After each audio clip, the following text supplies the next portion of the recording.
Assalamualaikum warahmatullahi wabarakatuh. Yang kami hormati Ibu Erna Umu Nurlaila, SPD Master of Engineering, selaku mentor orientasi nilai dan etika P3K.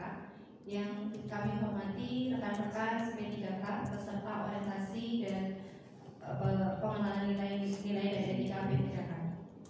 Puji syukur kita haturkan kepada Allah SWT yang sudah melimpahkan rahmatnya kepada kita sehingga kita dapat menghadiri acara pada pagi hari ini. Tidak lupa salawat dan salam kita haturkan kepada junjungan kita Nabi Agung Nabi Muhammad SAW yang kita nantikan syafaatnya di yaumul qiyamah. Allahumma amin. Perkenalkan, saya di sini sebagai pembawa acara yang akan membawakan acara hingga selesai nanti. Sebelumnya saya sampaikan susunan acara untuk acara hari ini. Yang pertama pembukaan, yang kedua paparan RHK oleh peserta P3K, yang ketiga tanggapan dan arahan oleh mentor, yang keempat pengesahan laporan, yang kelima penutup. Untuk memulai acara yang pertama, mari acara pada pagi hari ini kita buka dengan bacaan basmalah bersama-sama. Acara yang kedua pemaparan RHK oleh peserta P3K. Kepada peserta kami persilakan. Terima kasih atas waktunya. Yang pertama, Ibu Erna Umu Nurlaila, SPD Magister Engineering, selaku mentor dan teman-teman peserta orientasi MOC pengenalan etika P3K 2024 yang saya hormati juga. Izinkan memperkenalkan diri, saya Heni Rahmawati dari SMK Negeri 1 Ambal. Izin memaparkan rencana hasil kerja yang saya buat. Saya dari SMK Negeri 1 Ambal, jabatan guru ahli pertama saya Bahasa Indonesia. Masa kontrak dari tahun 2023 sampai dengan 2028.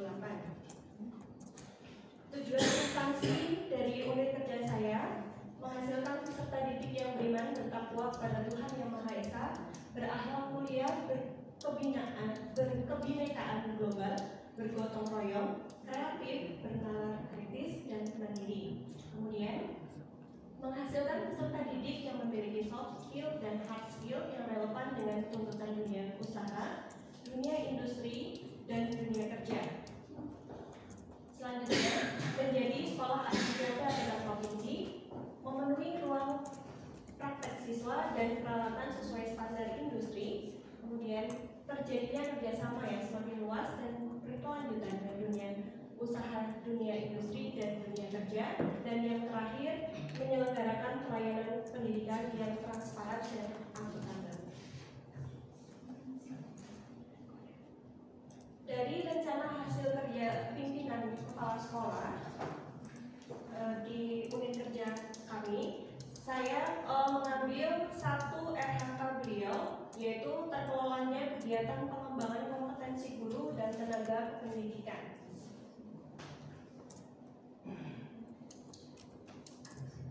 Ya, dari RHK pimpinan yang diintervensi, RHK saya mengambil 5 RHK saya.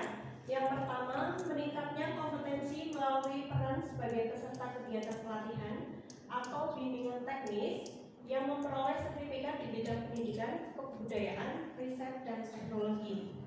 Ya, mungkin sebelumnya seperti yang kita ketahui bahwa sekarang sasaran kinerja pegawai terhubung dengan PMM ya. Nah, seperti yang kita ketahui juga bahwa SKP kita terbagi menjadi 2 semester. Jadi nanti di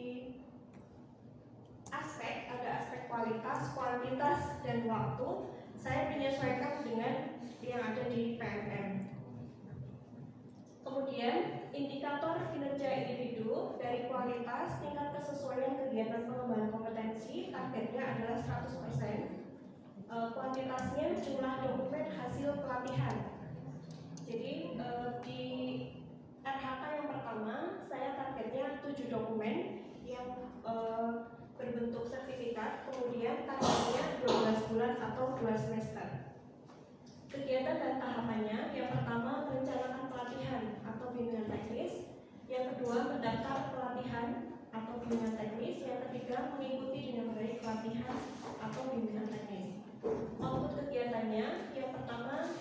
pelatihannya, yang kedua jadwal dan teknisnya, yang ketiga peningkatan kualitas pembelajaran. Kemudian penerapan nilai-nilai berakhlak. Saya selalu bersemangat mengupgrade diri saya dengan mengikuti pelatihan. Ini relate dengan berakhlak akuntabel. Kemudian saya akan mengagendakan jadwal pelatihan sesuai waktunya, harmonis. Saya mengikuti pelatihan dengan antusias sehingga menjadi guru yang lebih kompeten. Kemudian RHK yang kedua, meningkatnya kompetensi melalui peran sebagai partisipan kegiatan seminar, lokakarya, konferensi, simposium, dan atau studi banding lapangan yang diselenggarakan di bidang pendidikan. Seperti yang pertama, aspeknya ada kualitas, kuantitas, dan waktu. Dari kualitas, tingkat kesesuaian kegiatan pengembangan kompetensi targetnya adalah 100%. Kuantitasnya, jumlah dokumen hasilnya, saya hanya mengambil satu dokumen yang berisi sertifikat. Waktu pelaksanaannya selama 1 semester atau 6 bulan. Tahapannya, saya merencanakan kegiatan seminar, mendaftar kegiatannya, kemudian mengikuti dengan antusias.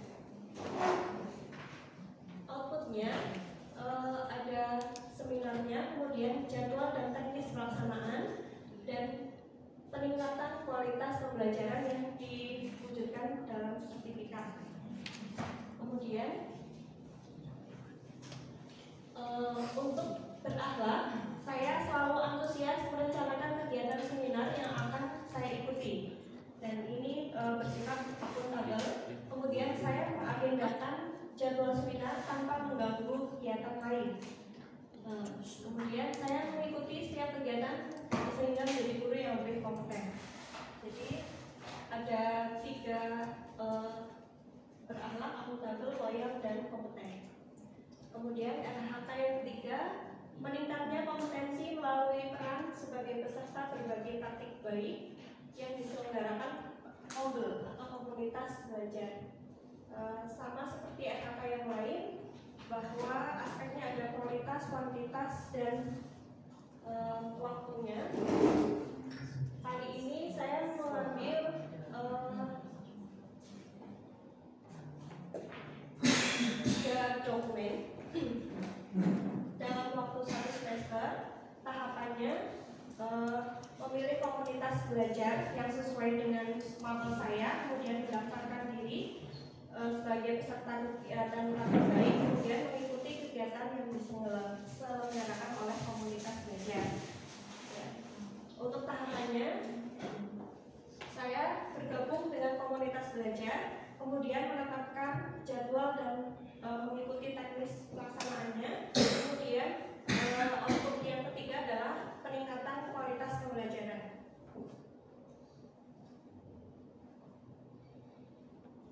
Untuk berakhlaknya, saya selalu tertarik terhadap inovasi dan praktik baik. Ya, ini sifatnya adaptif, dan saya mengagendakan jadwal yang ada di Kombel bersifat akuntabel, dan saya banyak berkolaborasi dengan rekan sejawat yang ada di komunitas belajar. Ini sifatnya kolaboratif. Untuk yang keempat, RHK yang keempat, meningkatnya kompetensi melalui peran sebagai peserta pelatihan mandiri sesuai model kompetensi guru, kepala sekolah, dan atau pengawas sekolah. Aspeknya ada kualitas, kuantitas, dan waktu. Untuk kualitas, tingkat kesesuaian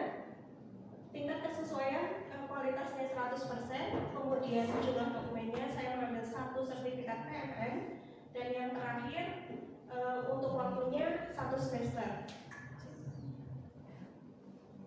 Tahapannya, saya memilih pelatihan mandiri yang ada di PMM, kemudian mengisinya, kemudian mengunggah bukti karya.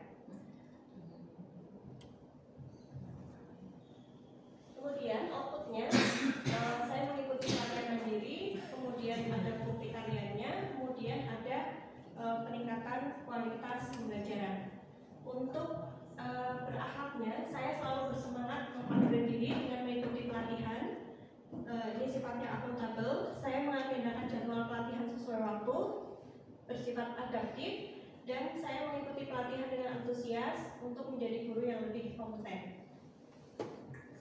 Kemudian RHK saya yang terakhir, meningkatnya kompetensi melalui peran sebagai peserta program pelatihan dan pendidikan jangka pendek atau menengah pada bidang kepemimpinan dan bidang teknis yang relevan seperti pendidikan guru penggerak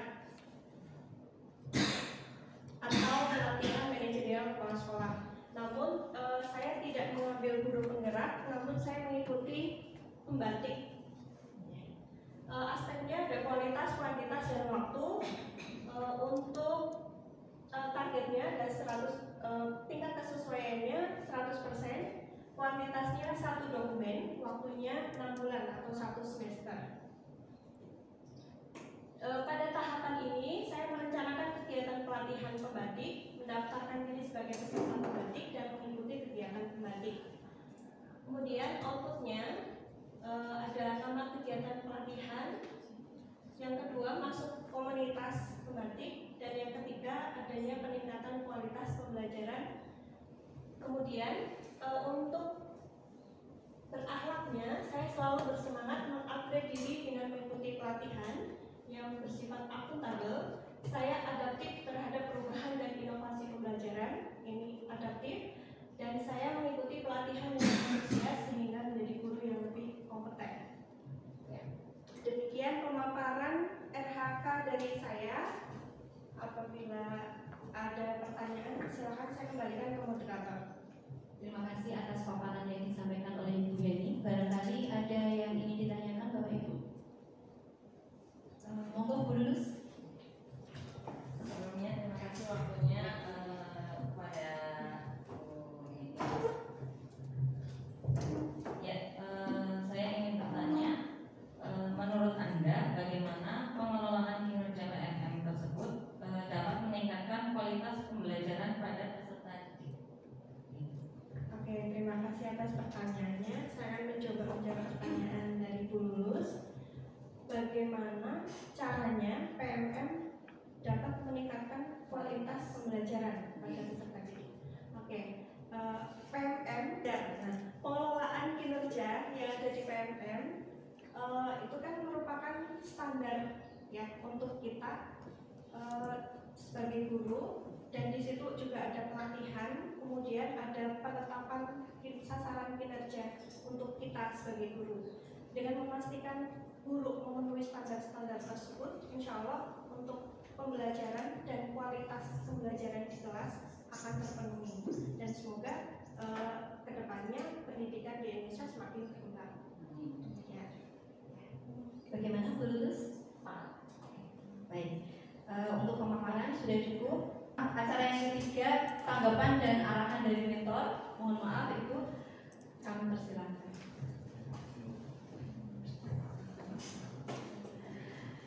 Oke, terima kasih Ibu Moderator. Terima kasih Ibu Yeni yang sudah mempresentasikan RHK-nya dengan mengambil dari atasannya Pak Bu tadi intervensinya dari eranya tentang peningkatan apa Terkelolanya meningkatnya kompetensi guru dan tenaga kependidikan. Ini kalau kita melihat ini berarti Bu Eni ini mengambil sisi dari Bu Eni sendiri untuk mendampingi siswa. Apa yang diperlukan beliau untuk mendampingi siswa kita. Terima kasih Bu Eni, cukup lengkap, banyak hal yang beliau sampaikan di situ, dari membatik sampai tadi Bu Lulus menanyakan tentang PMM juga, ya. Mudah-mudahan ini menjadi inspirasi buat teman-teman semua, bahwa kita semua, panjenengan semua sebagai P3K harus siap untuk belajar kembali. Karena apa?